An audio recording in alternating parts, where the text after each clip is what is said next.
यत् सांख्यैः प्राप्यते स्थानं तद्योगैरपि गम्यते। एकं सांख्यं च योगं च यः पश्यति स पश्यति।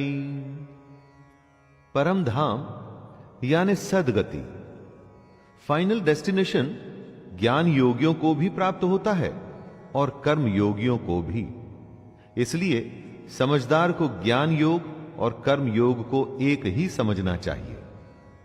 कृष्ण ये बात उनके लिए कह रहे हैं जो जगह जगह ज्ञान दिए फिरते हैं कि हर समय भगवान की पूजा करो और कोई काम मत करो।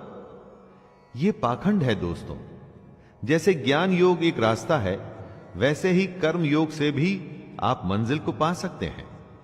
इसमें ध्यान देने की बात यह है कि कृष्ण कभी भी परिवार को छोड़ने की या अपने कर्तव्य को छोड़ने की बात नहीं करते।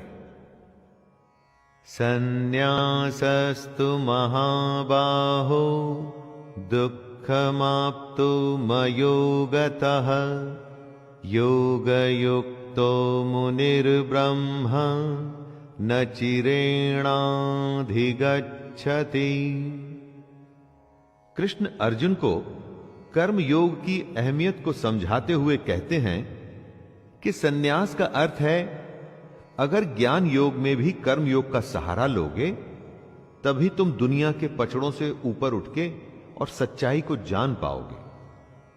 और अगर तुम्हें सच्चाई को जानना है तो अपने आप को कर्तापन यानी कि अहंकार, जैसे कि मैं हूं, मैं ही करता हूं, इसे छोड़ना होगा। और इसे कैसे छोड़ा जाए?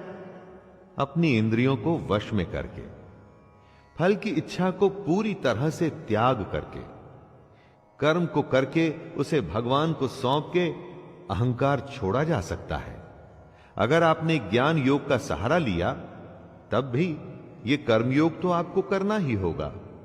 तो फिर सीधे कर्मयोग ही क्यों न किया जाए?